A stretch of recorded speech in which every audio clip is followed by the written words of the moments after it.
رمضان میں تہجد پڑھنے کا مزہ ہی الگ ہوتا ہے۔ ایسا معلوم ہوتا ہے کہ ہم اپنے رب سے بہت قریب ہیں، اتنا قریب کہ جیسے بچہ ماں کی گود میں ہوتا ہے اور اس سے اپنی ضد منواتا ہے، ٹھیک ویسے ہی تہجد کی کیفیت ہوتی ہے، جیسے ہم اپنے اللہ سے اپنی ضد منوا رہے ہوتے ہیں اور غیب سے صدا آتی ہے، اے میرے بندے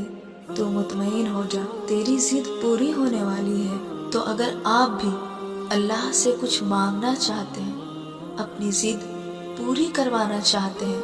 تو تہجد پڑھنا شروع کر دیں۔ اس رمضان میں ایک تو تہجد کی برکت، دوسرے